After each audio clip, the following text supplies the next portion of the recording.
Hello all, my name is Emily and welcome to my May wrap-up. I know this video is late, but I had a rough week, okay? I've addressed this in my June TBR video, but being emotionally invested in two protest movements is really hard. I want a reprieve from feeling things, but that's just simply not an option and it doesn't help anybody. But I am slowly revving myself back up and getting my energy levels back up, so I will hopefully be much better about posting this month. So in May, I participated in two different readathons. I did Asian Readathon hosted by Read with Cindy, and I also did Tome Topple Readathon, which was started by Thoughts on Tomes. But the beginning of this month was mostly me finishing out reads that I had started either during Owls or just for a previous thing. So the first book I finished in May was Truthwitch. This is the start of a very well-loved series by Susan Dennard. So this series is set in a set of countries called the Witchlands, and the two main kingdoms in this world are kind of in an uneasy truce, and there are a bunch of smaller countries who have been caught in the middle of their rivalry. So the two main characters are a couple witches called Safia and Isolde. This book focuses more on Safi, and she's a truth witch, so she can detect a truth or a lie when someone tells her either one. So her power is very coveted by different political factions and by different countries. So this book is mostly about her and Isolde navigating different sides and different people who cross their path in order to find their own way in the world. Honestly, I was really bored with this book, which is probably why I don't remember a lot of it, even though I read it a month ago. Like, I got interested in the political intrigue parts of the story and I was like, wow, can I have more of this? But I honestly just wasn't that engaged with the characters, and there was the most hilarious case of insta-love. I was interested in this blood witch monk character who seemed to be on his way to a redemption arc. I wanted to have more of him, but apparently that is a thing of future books. So I wasn't super engaged with the story, and I'm not sure if I'm going to continue it, but I do have the next two books, I think, so I don't know. I wasn't really interested in the world. Like, people were talking about how unique it was, but I didn't really think so. Like, I was thrown different names of different countries, but I didn't feel like the story made them all distinct. Like, what were each of these countries' cultures? Like, what set apart these different peoples? And if you don't do that, then when you give me different names of countries and different nations and what they want, I'm not going to really be invested because I don't know what characterizes all of them. So I wasn't super into it. I gave this 2 stars on Goodreads. So the next book I finished was a book called Practical Sigil Magic by Frater UD.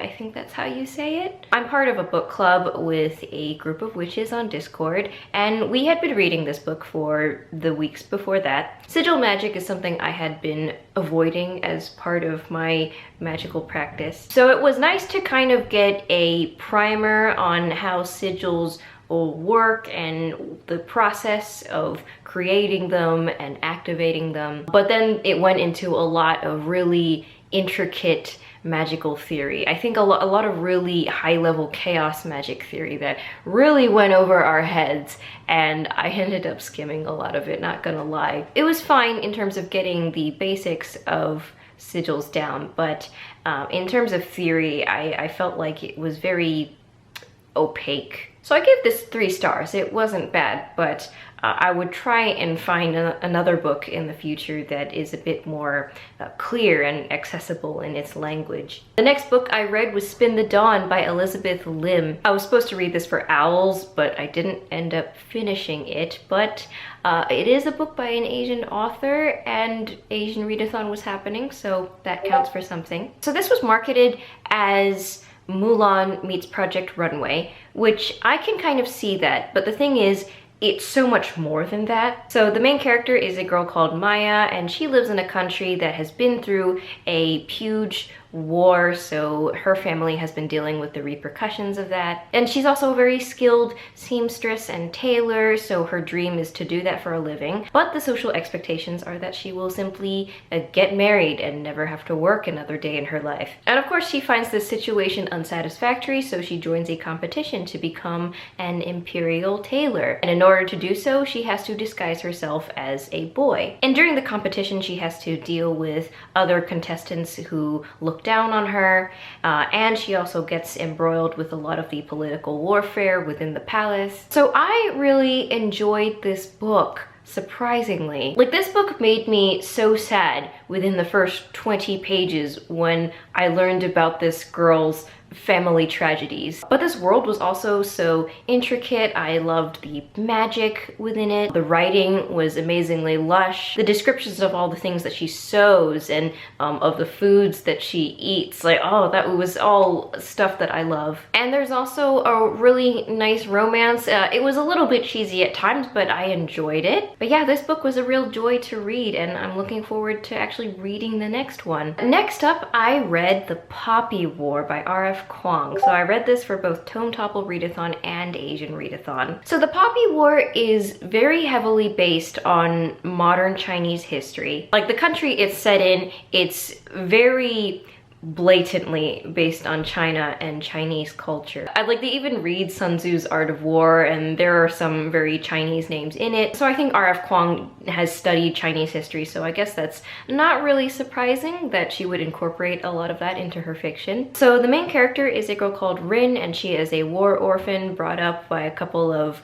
very shady business owners. And in order to escape a really awful arranged marriage, she decides to take a test to enter a very prestigious military academy. And as she progresses with her education within this academy, she encounters a lot of class elitism from her classmates. And there's also a threat of war from a country that is very thinly veiled as the Japanese Empire. So I really enjoyed this book. I gave it 4.5 stars. This was very highly praised by Daniel Green, who talked about how much this book discusses how the little guy, the common man, gets really affected by warfare, and that's really true. I think I like that it leans a lot into the brutality of war, and also how different people can butt heads when it comes to strategy and how to manage armies. I thought it was a little unrealistic when people would kind of talk back to their instructors and their superiors in the army, because I don't know, from what I know of the military, that would be a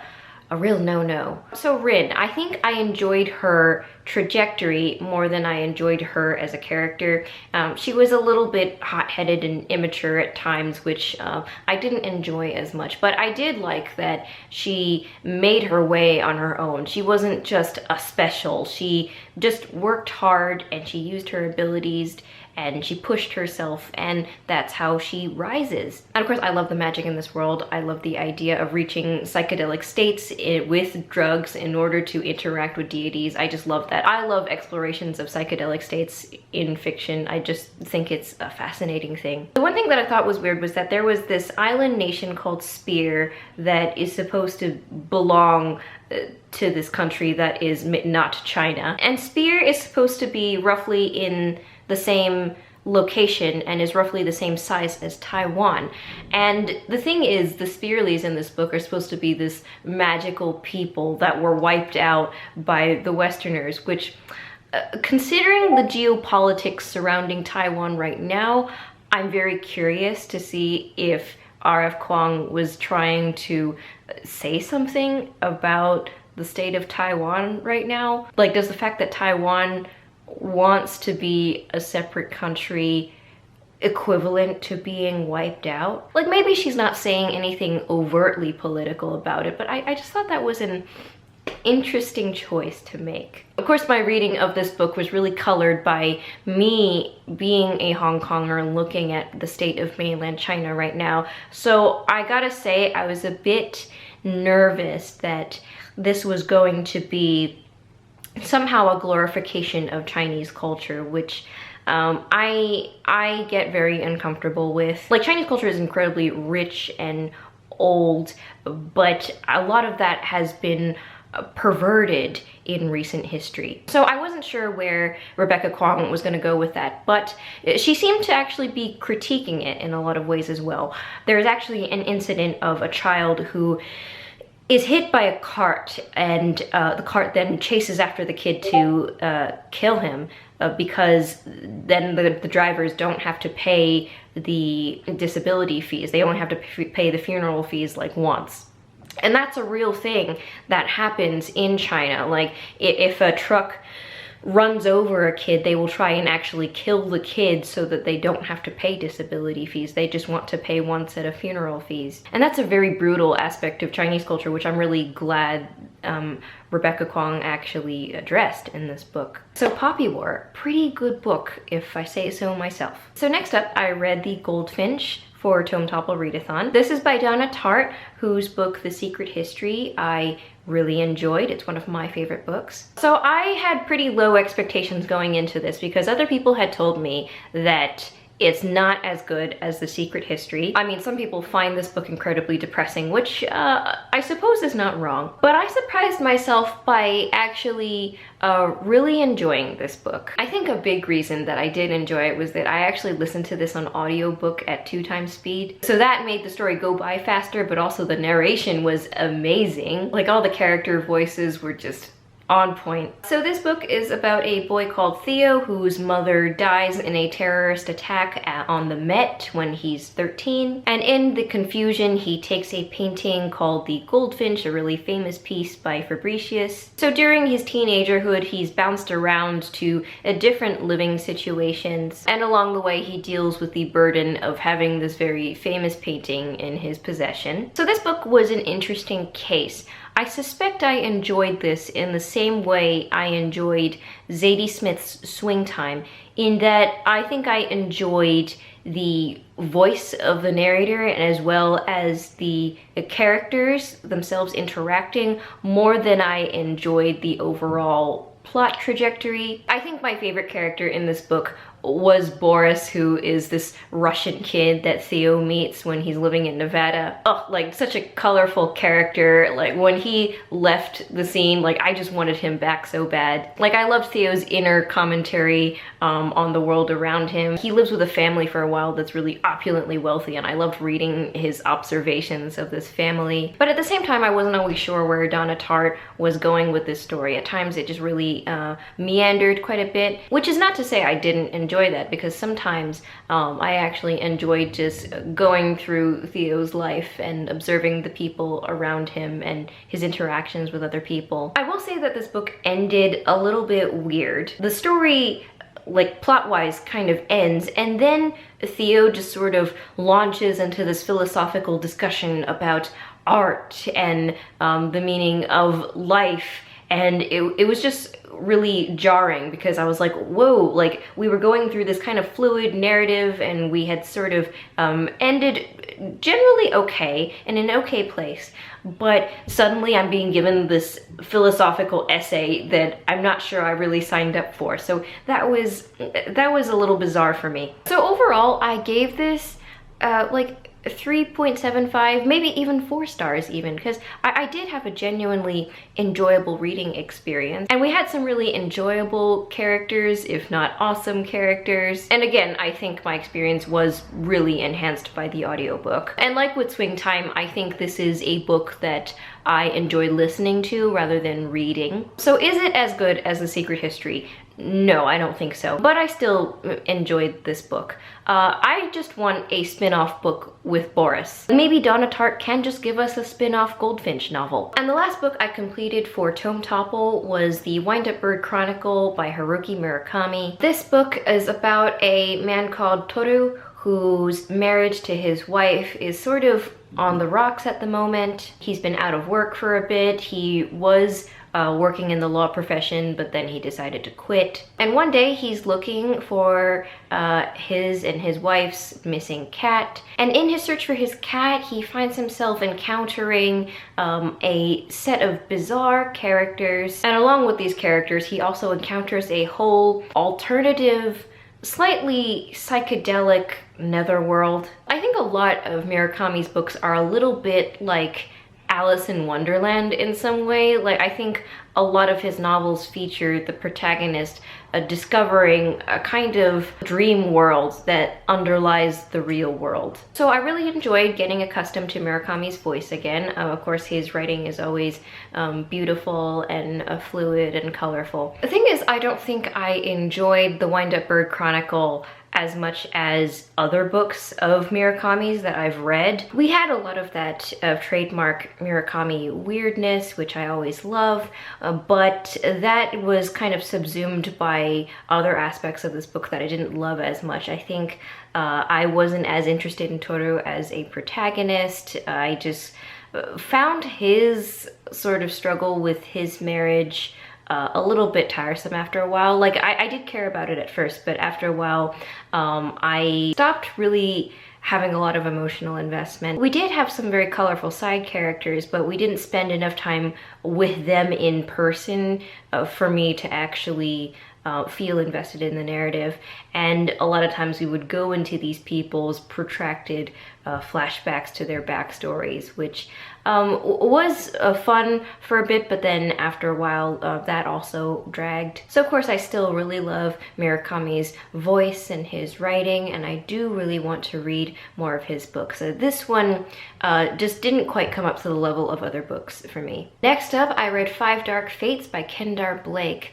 This of course was the last book of the Three Dark Crown series. And of course the Three Dark Crown series, I have said it once, I'll say it again, it has been one of my favorite fantasy series in the last few years. I think this series accomplishes a lot that other YA fantasy series have not. I think it really takes political warfare and human conflict and magic and violence.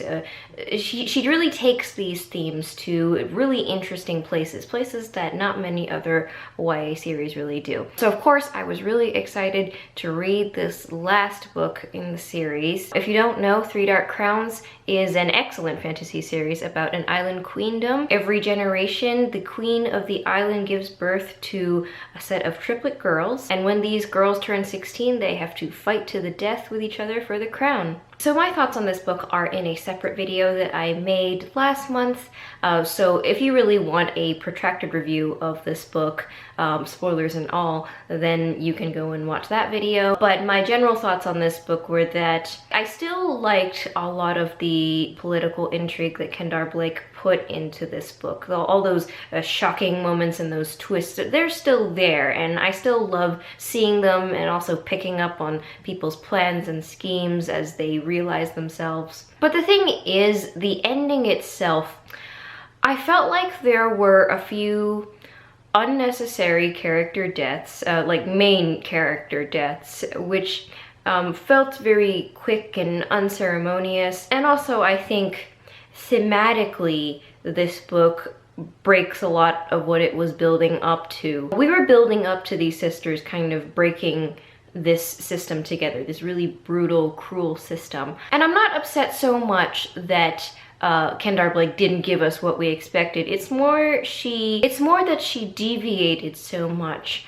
from what she seemed to be building up to, the groundwork that she seemed to be developing, that it felt thematically a bit wrong and a bit off at the end. And the fact that a couple of my favorite characters did not make it, it didn't help my reading of this story. So I gave it 4 stars on Goodreads. I might end up giving it 3 actually, because while I do enjoy the series as a whole, this didn't quite stick the landing for me in terms of character arcs or in terms of themes. I still do highly recommend this series. I think it does really accomplish a lot in YA fantasy. I think it really should have more attention. I just would have liked this book to really understand the themes that the other books had built up a bit more. Next up was the optional read-along book for Asian Readathon, and that was Little Fires Everywhere by Celeste Ng. This book is about an artist who lives a pretty unconventional, nomadic life, and she moves with her daughter to a very conformist and tranquil community in Shaker Heights, Ohio. The story follows her and the family that she's renting from and how those two different personalities interact with each other. This family that doesn't really know anything outside of this really uptight community is kind of unsure of how to handle this sort of unconventional wild soul. And this artist mom is trying to build a stable life for her daughter, but at the same time is a little bit uncomfortable with the conformity of this new community. And the discomfort between these two entities comes to a head when one of the family's friends adopts a baby girl who then becomes the subject of a very difficult custody battle. So this was a really amazing character-driven book. I really loved the theme of white privilege and people who are well-meaning yet ignorant about the things they're trying to interfere with. And of course, I really loved seeing the personalities of this artistic mother and this matriarch of this really conventional suburban family. And I love seeing them sort of navigate that experiential difference between them. And this book also explores themes of motherhood and exploitation really well. There's also a theme of being an immigrant in poverty and how that affects how people view your actions and judge them. And none of this was done in a very heavy-handed way. It was so subtle and nuanced, and you felt like all these characters were just very real, fleshed out people. None of them were really caricatures or anything like that. They were all just real people. So you could see how people can do really bad things with the intention of doing the opposite. So this was a really wonderful book. I powered through this in about 2 days, and the audiobook is also wonderful. So I gave this 4.5 stars. I really enjoyed it. My final Asian Readathon book was The Bone Witch by Rin Chupeco. This book is set in a world where there are witches who also act kind of as geishas and also weapons of war at the same time. The main character is a girl called Thea, who is discovered to have a gift for necromancy when she accidentally resurrects her brother from the dead. So then she is pulled in to join the dark faction of these witches. So this world was pretty well fleshed out. I liked it. I thought this idea of magic users or witches of being kind of like these geisha-like figures who treat their profession like an art. I found that really fascinating. But my complaint about this book is that very little actually happens. It's very plot light. We really just go through Thea's training process and her interacting with different figures and with her mentor as well. And that's the other thing. We had this introduction of a really important mentor figure who kind of ends up not doing much in the course of the story. And she seemed really awesome, so I was kind of sad about that. But yeah, nothing really much happens plot-wise, which is why the book dragged a lot for me, because I was waiting for something exciting to happen. It happened like, you know, once maybe near the beginning, and then once near the end, and in the middle there wasn't that much. And occasionally we got interrupted by flash forwards in the story where presumably we see Thea in the future, but I felt like I didn't always know what was going on in them. I didn't feel like they were really informing my experience reading this. So I ended up giving this 3 stars. I find the world interesting and I want to see how the story progresses, but I was kind of bored through a lot of the story, especially in the middle. And the final book that I read in the month of May was the first volume of the Scott Pilgrim graphic novel series. So this volume is called Scott Pilgrim's Precious Little Life. So I had only seen the Scott Pilgrim film, and which I thought was okay. But my boyfriend owns the graphic novel series in its entirety, so I just decided to give it a spin, and I find it really enjoyable. It's actually a really nice, snappy series. So the main character, of course, is Scott Pilgrim, and He's a bit of a loser who's in a band, and one day he meets a girl called Ramona who he instantly falls in love with, but a condition of dating her is that he has to defeat her evil ex-boyfriends. So I had no problem buying into the absurdity of this world. The story is kind of based on a video game where you get XP points for different character development moments. I really love the artwork style as well. I am kind of seeing why people got upset with the movie adaptation, because Michael Cera, he's sort of his own thing. He only just does Michael Cera, but he's not really Scott Pilgrim. Scott Pilgrim has a lot more pep in him, and he feels a bit more layered, whereas I don't think Michael Cera's portrayal of him was that nuanced. But yeah, this was a really enjoyable book. I powered through this in about a night. As of now, actually, I've finished the entire graphic novel series, so I will be talking about that at the end of this month. I would say one thing that does frustrate me about this series is that because it's in black and white, sometimes it's hard to tell different characters apart because some of them look very similar. And so I really considered actually reading this in color instead of black and white, but then my boyfriend told me that there are some jokes in the graphic novel that don't work if it's in color because it plays on the idea that it's actually black and white. So I kind of went ahead and read it in black and white, and it turns out, yeah, there are jokes that don't express themselves as well if it's in color. So yeah, I do recommend this graphic novel series. It's great. It's a cult classic for a reason. So that's it for my May wrap-up. A total of 10 books, comparable to the previous month, I think. I hope everyone is doing okay and staying safe, whether you are protesting right now or simply social distancing because of COVID still. Let me know down below what books you enjoyed reading this past month. In the meantime, subscribe to my channel if you like my content and like this video. You can follow me on Twitter and Goodreads and Instagram, and I will see you in my next video.